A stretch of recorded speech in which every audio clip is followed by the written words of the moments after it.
Hello friends, मी doctor Sudhir Nagarkar. एक लक्षात घ्या की ICT इन लायब्ररीज म्हणजे information and communication technologies in libraries म्हणजे ग्रंथालयामध्ये ICTचा वापर करताना ज्या MCQ महत्त्वाच्या असतात, मल्टिपल चॉईस क्वेश्चन जे आहेत, MCQ महत्त्वाच्या आहेत. कशासाठी? सेट परीक्षा देण्यासाठी, नेट परीक्षा देण्यासाठी, त्याचबरोबर स्वयंची परीक्षा देण्यासाठी किंवा PhDची एंट्रन्स परीक्षा देण्यासाठी. तर ICT हे सध्या काळामध्ये अतिशय महत्त्वाची गोष्ट आहे. तर ICT इन लायब्ररीजचे MCQ आपण या ठिकाणी पाहत आहोत. या ठिकाणी पहिला MCQ जो आहे तो an integrated library automation system has म्हणजे काय? तर इंटिग्रेटेड लायब्ररी ॲटोमेशन सिस्टीम म्हणजे काय? तर त्याचं उत्तर आहे a set of interlinked modules. म्हणजे अनेक मॉड्यूल्स असतात, तर ते लिंक्ड असणारा जो सेट बनवला जातो त्यालाच काय म्हणतात? तर इंटिग्रेटेड लायब्ररी ॲटोमेशन सिस्टीम, त्यालाच ILMS integrated library management system असंही म्हणतात. म्हणजे एक लक्षात घ्या की a set of not interlinked module. आता या ठिकाणी पहा की इथं नॉट वापरलेलं आहे, त्यामुळं हे उत्तर नाही. A set of different models. आता इथं डिफरंट वेगवेगळे मॉडेल्स आहेत का? नाहीत, हे पण उत्तर चुकीचं आहे. A state of ICT commands not connected to each other.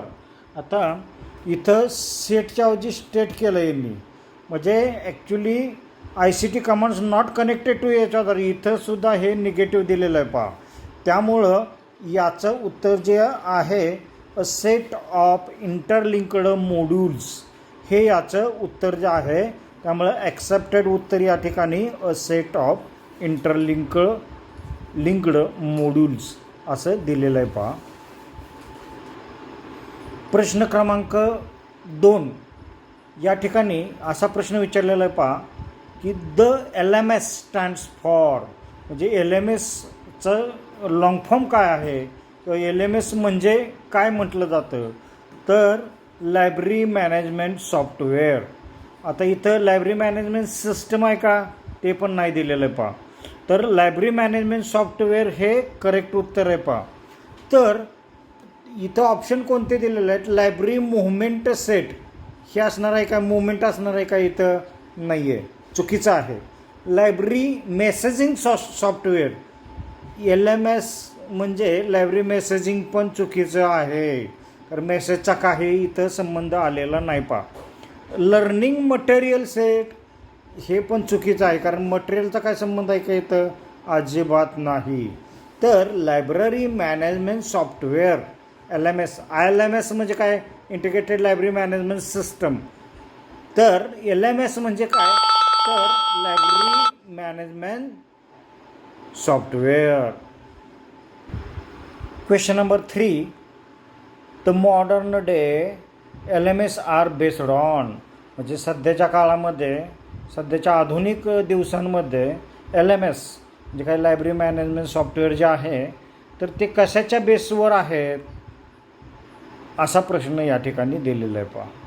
तर या ठिकाणी रेकॉर्डेड डेटा आर्किटेक्चर हे ऑप्शन दिलेलं आहे. Unstructured data base architecture, non relational database architecture आणि रिलेशनल डेटाबेस आर्किटेक्चर. तर याचं करेक्ट उत्तर आहे रिलेशनल डेटाबेस आर्किटेक्चर. तर एक लक्षात घ्या की रेकॉर्डेड डेटा आर्किटेक्चर आहे का? रेकॉर्डेड या ठिकाणी डेटा आर्किटेक्चर दिलेलं आहे का? तर हे चुकीचं आहे पहा. अनस्ट्रक्चर्ड म्हणजे स्ट्रक्चर नसणारा डेटाबेस आहे का? हे पण चुकीचं आहे. इथं नावामध्येच अनस्ट्रक्चर जे इथं दिलं आहे तिथं चुकलेलं आहे पहा. तर नॉन रिलेशनल म्हणजे कुठलंही रिलेशनचं डेटाबेसच्या आर्किटेक्चरचं नसणारं रिलेशन आहे असं आहे का? नाही, रिलेशनल डेटाबेस आर्किटेक्चर हे उत्तर बरोबर आहे. त्यामुळं करेक्ट उत्तर जे आहे म्हणजे the modern day LMS are based on relational database architecture, हे याचं करेक्ट उत्तर आहे पहा.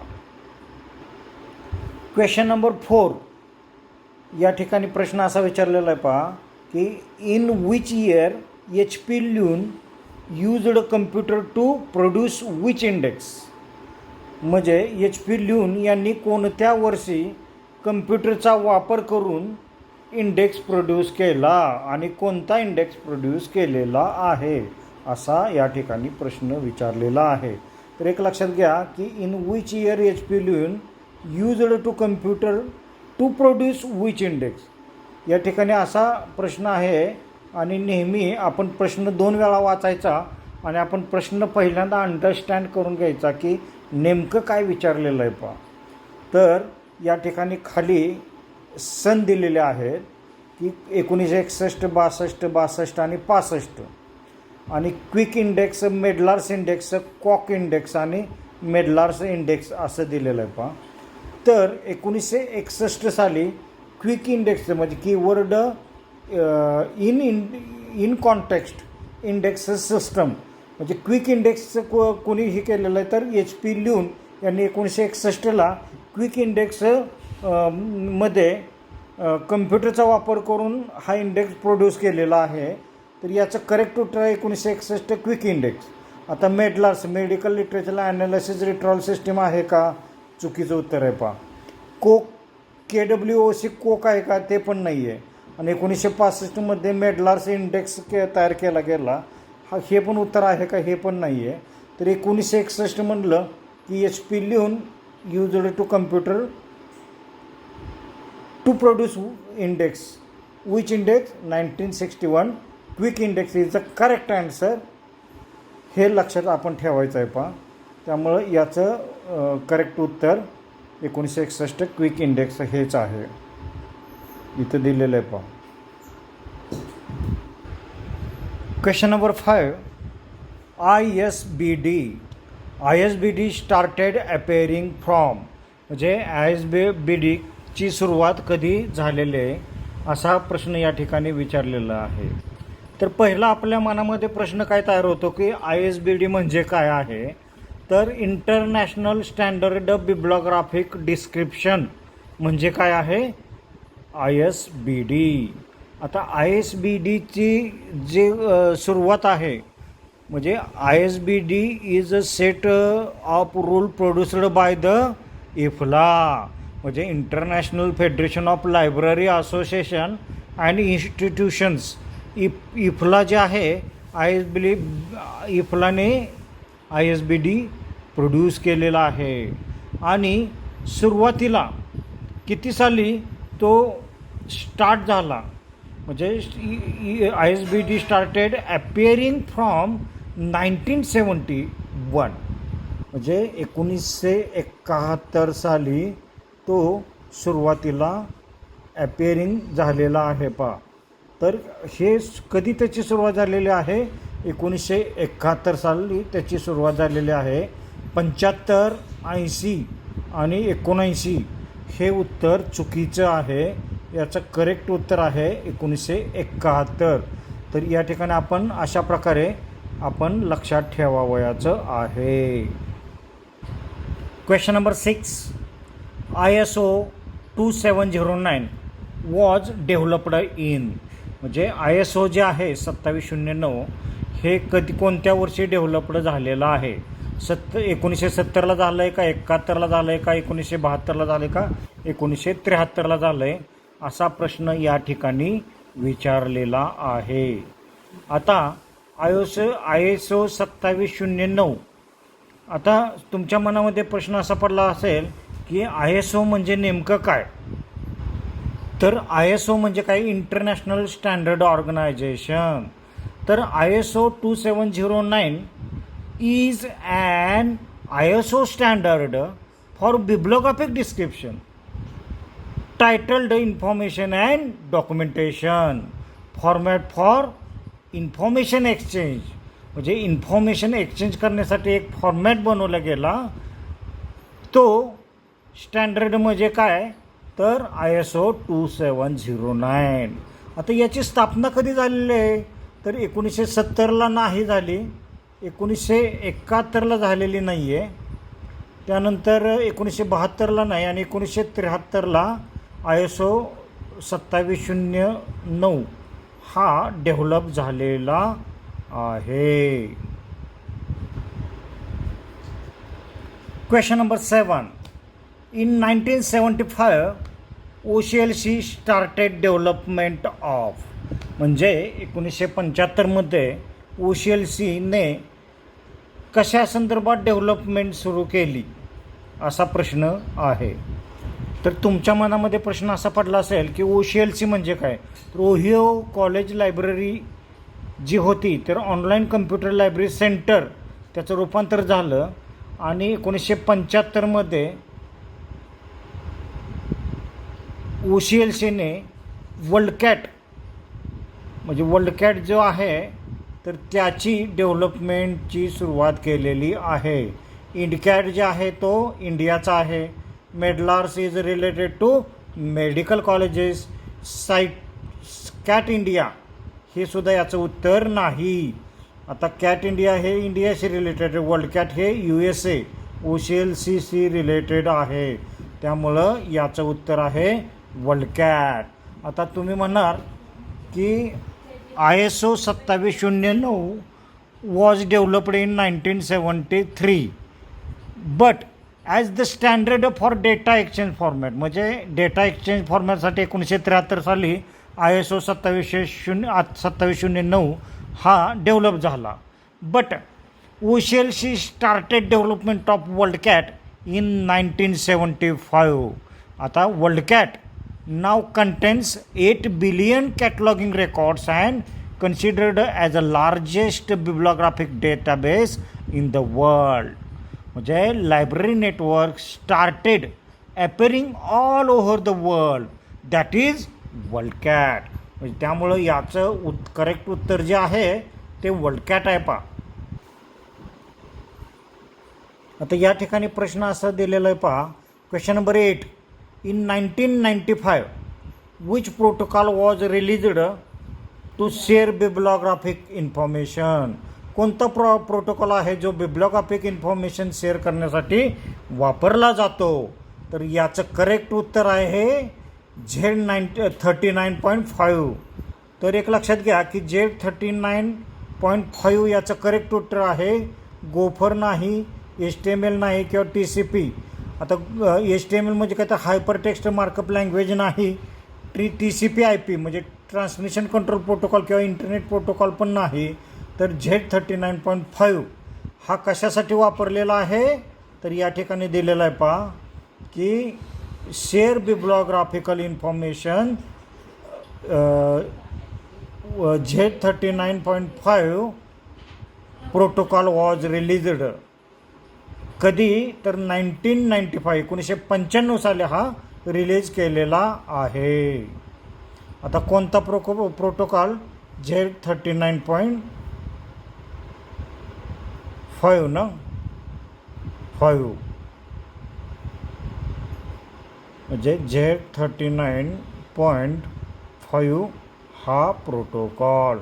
तर Z39.5 या संदर्भामध्ये इन डिटेल्स एक आपण यापूर्वी व्हिडिओ बनवलेला आहे. तो आपल्या प्लेलिस्टमध्ये पाहायला काय हरकत नाही.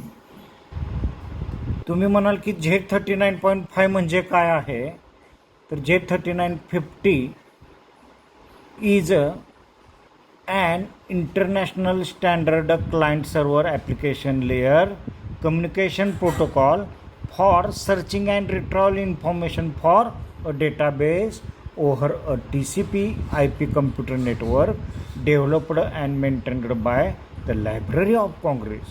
हा कुणी डेव्हलप केलेला आहे. पहा लायब्ररी ऑफ काँग्रेसनी हे डेव्हलप केलेलं आहे. हे या ठिकाणी आपण अजून एक्स्ट्रा लक्षात ठेवू शकतो. Question number 9. Dublin core metadata standard was emerged in. म्हणजे डब्लिन कोर मेटाडेटाचे जे स्टँडर्ड आहेत तर ते कधीपासून त्याची सुरुवात झालेली आहे. तर या ठिकाणी डब्लिन कोर मेटाडेटा एलिमेंटचा एक सेट दिलेला आहे. 15 एलिमेंट्स खूप या ठिकाणी प्रसिद्ध आहेत. तर याची सुरुवात कधी झालेली आहे तर हा मेटाडेटा स्टँडर्ड एमर्ज्ड 1995 साली याची सुरुवात झालेली आहे. 1996 नाही, 97 नाही किंवा 99 नाही, 1995 हे या ठिकाणी आपल्याला लक्षात ठेवावयाचं आहे. आणि डब्लिन कोर मेटाडेटा एलिमेंट्सचा जर विचार केला तर जसं आपलं ॲक्सेशन रजिस्टरचे 14 कॉलम असतात तसे डब्ल्यू कोर मेटाडेटाचे एलिमेंट्स 15 एलिमेंट्स या ठिकाणी दिलेले असतात. तर ते आपण लक्षात ठेवायचे आहेत. मी या ठिकाणी सांगतो तुम्हाला की पहिला म्हणजे कॉन्ट्रीब्युटर, दुसरा कव्हरेज, तिसरा क्रिएटर, चौथा डेट, पाचवा डिस्क्रिप्शन, सहावा फॉर्मॅट, सातवा आयडेंटिफायर, आठवा लँग्वेज, 9वा publisher, 10 relation, 11 rights, 12 sources, 13 subject, 14 title आणि 15 टाईप असे डब्लिन कोर 15 एलिमेंट्स आहेत. हे सुद्धा या ठिकाणी लक्षात ठेवायचं आहे. याची सुरुवात 1995 साली डब्लिन कोर मेटाडेटा स्टँडर्डची सुरुवात 1995 साली झालेली आहे. हे या ठिकाणी आपण लक्षात ठेवावयाचं आहे. Question number 10, NCIP stands for. या ठिकाणी बऱ्याच वेळेला सेटनेटमध्ये किंवा स्वयंला प्रश्नाचे स्टँड्स फॉर असं लॉंग फॉर्म्स विचारले जातात पहा. तर NCIP स्टँड्स फॉर वॉट? तर याचं करेक्ट उत्तर आहे निसो सर्क्युलेशन इंटरचेंज प्रोटोकॉल. हे याचं बरोबर उत्तर आहे. न्यू सर्क्युलेशन नाही, निसो कॅटलॉगिंग नाही, किंवा न्यू सर्क्युलेशन इंटरचेंज प्रोग्राम आहे का हा? नाही. तर याचं निसो सर्क्युलेशन इंटरचेंज प्रोटोकॉल हे याचं उत्तर आहे. तर तुम्हाला NCIP काय नेमकं? तर the NISO circulation interchange program is a technical standard that facilitates the exchange of messages between computer based applications. म्हणजे कम्प्युटर बेस्ड ॲप्लिकेशन्समध्ये मेसेजेस एक्सचेंज करण्याची फॅसिलिटी ज्या टेक्निकल स्टँडर्डमध्ये असते त्याला काय म्हटलं जातं? तर निसो सर्क्युलेशन इंटरचेंज प्रोटोकॉल असं म्हटलं जातं. मग त्यामुळं NCIP स्टँड्स फॉरचं उत्तर आहे निसो सर्क्युलेशन इंटरचेंज प्रोटोकॉल. या ठिकाणी सेट 2 मधला question number 1, recon stands for. RECON stand for.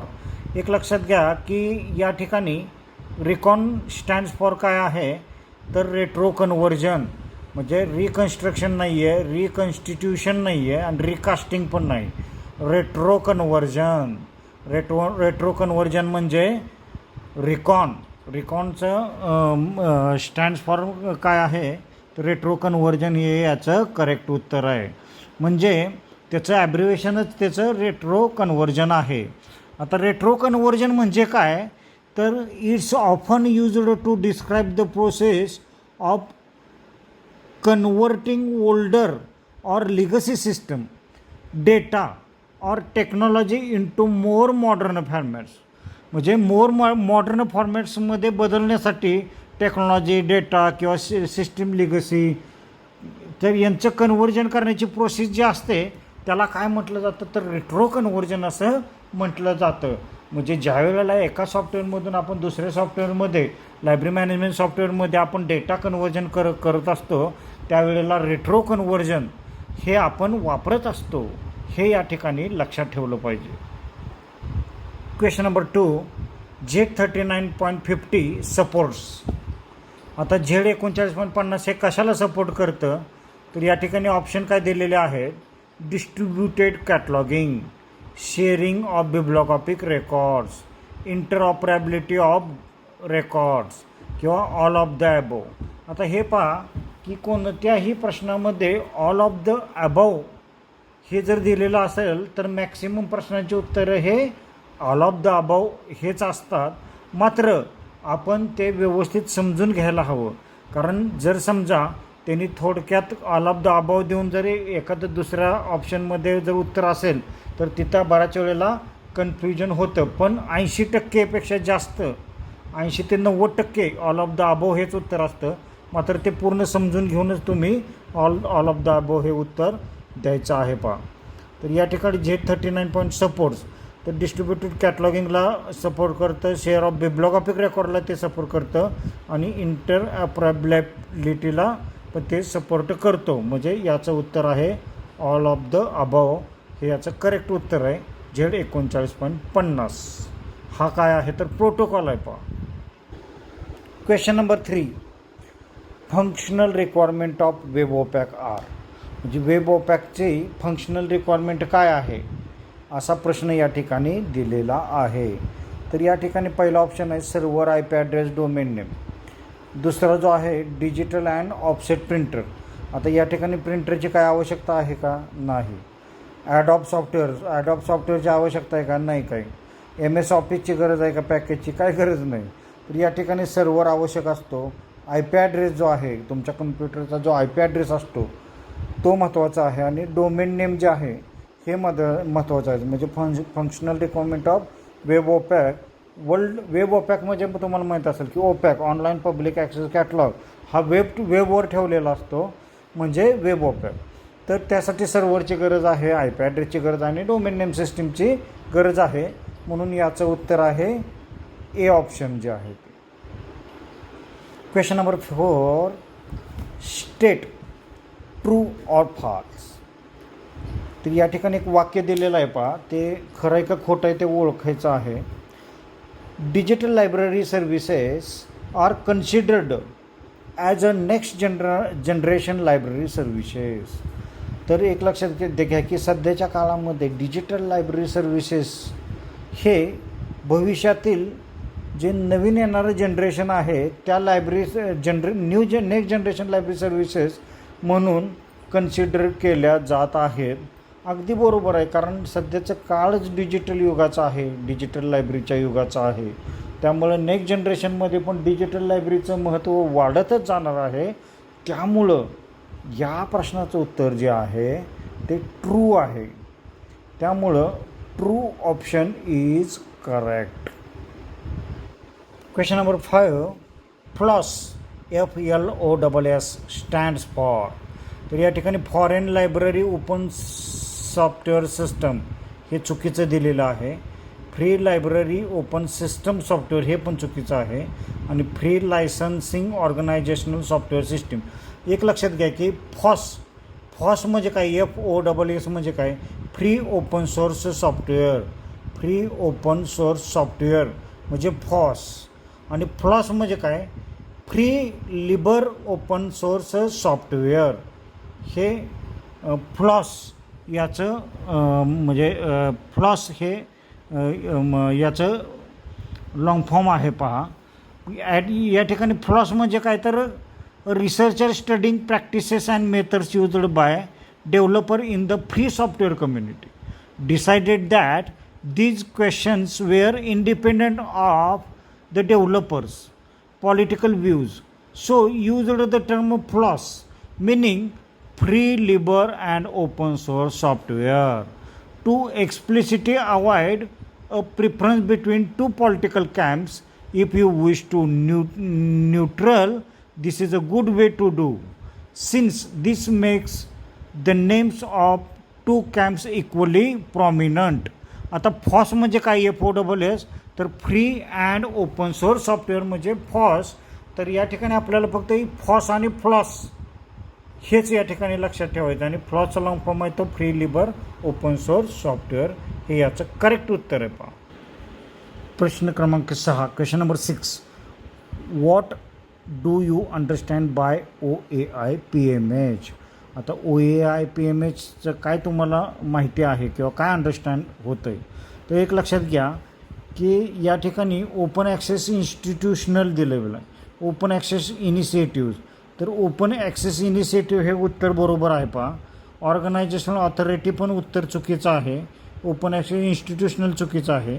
आता ओपन ॲक्सेस इनिशिएटिव्ह इथं पण दिलेलं आहे पहा. मात्र protocol for Meta data harvesting म्हणजे PMH म्हणजे काय? Protocol for Meta data harvesting हे याचं करेक्ट उत्तर आहे. मात्र परफॉर्मा फॉर मेगा डेटा, आता इथं मेगा देऊनच त्यांनी चूक केलेली आहे, त्यामुळे हे पण उत्तर चुकीचं आहे. त्या पण open access initiative protocol for Meta data harvesting हे याचं करेक्ट उत्तर आहे. आता तुम्ही म्हणा की OAI PMH म्हणजे काय, तर the open archive initiative protocol for metadata harvesting is a low barrier mechanism for repository interoperability. म्हणजे data provides are repositories that expose structured metadata via OAI PMH. Service provided then make OAI PMH services request to harvest that metadata. That is a OAI PMH. हे या ठिकाणी आपल्याला लक्षात ठेवावयाचं आहे. म्हणजे काय, तर OAI PMH म्हणजे open access initiative protocol for metadata harvesting is a correct answer here. Question number 7. Library automation software should be based on dash dash for cross system cataloging search. या ठिकाणी क्रॉस सिस्टम कॅटलॉगिंग सर्चसाठी कोणता protocol वापरला जातो, तर Z39.5 हा protocol या ठिकाणी वापरला जातो. Y नाही, X नाही किंवा OAI 29.5 नाही आहे, तर Z39.5 हा प्रोटोकॉल क्रॉस सिस्टम कॅटलॉगिंग सर्चसाठी वापरला जातो. आता या ठिकाणी question number 8. State true or false standard for frequently updated modified revised to keep pace with the technological changes and practical requirement. म्हणजे स्टँडर्ड आर फ्रिक्वेंटली अपडेटेड, म्हणजे continuously update होत असतं, मॉडिफाय होत असतं, रिवाईज होत असतं, आणि टेक्नॉलॉजिकल चेंजेस आणि प्रॅक्टिकल रिक्वायरमेंटनुसार ते टेक्नॉलॉजिकल चेंजेस करावे लागतात. हे विधान बरोबर आहे का चूक आहे? ऑब्वियसली हे विधान बरोबर आहे. म्हणजे याचं ट्रू हे याचं करेक्ट आन्सर आहे. हे विधान बरोबर आहे. पहा की standards are frequently updated, modified, revised to keep pace with the technological changes and practical requirement. This sentence is true. Question number 9. Standards are mainly developed by which? तर या ठिकाणी स्टेट डेव्हलपिंग ऑर्गनायझेशन दिलेलं आहे. पहा, स्टेटचा काहीही संबंध नाही. Special development organisation दिलेलं नाही, स्पेशल पण नाही. आता या ठिकाणी स्टँडर्ड डेव्हलपमेंट ऑर्गनायझेशन हे याचं करेक्ट उत्तर आहे. सोसायटीसुद्धा याचं उत्तर नाही. तर स्टँडर्ड डेव्हलपमेंट ऑर्गनायझेशन या ठिकाणी स्टँडर्ड आहे, इथं स्टँडर्ड आहे, या नावातच याचं उत्तर धरलेलं आहे. पहा, तर उत्तर याचं आहे स्टँडर्ड डेव्हलपमेंट ऑर्गनायझेशन. आता छानपैकी शेवटचा प्रश्न पाहणार आहोत आपण. इथं 10वा प्रश्न आहे. Question number 10. In India which organization is responsible for the development of the standards? तर कोणतं ऑर्गनायझेशन आहे जे भारतामध्ये स्टँडर्ड्स डेव्हलपमेंटचं काम करत आहे? पहा, तर ब्युरो ऑफ स्टँडर्ड याचं करेक्ट उत्तर आहे ब्युरो ऑफ इंडियन स्टँडर्ड्स हे याचं उत्तर आहे. म्हणजे bureau of standards in India, in म्हणलं चुकलं. इंडियन स्टँडर्ड ऑर्गनायझेशन ISO हे पण चुकलं, किंवा इंडियन स्टँडर्ड ऑफिस आहे का हे पण चुकलं. म्हणजे ब्युरो ऑफ इंडियन स्टँडर्ड्स हे याचं करेक्ट उत्तर आहे. तर ICT फॉर लायब्ररीज म्हणजे इन्फॉर्मेशन कम्युनिकेशन टेक्नॉलॉजीज हे ग्रंथालयामध्ये वापरताना सेटनेट, स्वयं किंवा PhDच्या परीक्षेसाठी हे प्रश्न अतिशय महत्त्वाचे आहेत. आणि आपण हे चांगले करून गेलात तर आपल्याला ICTमधील सर्व प्रश्न उत्तमरित्या सोडवता येणार आहेत. Thank you very much.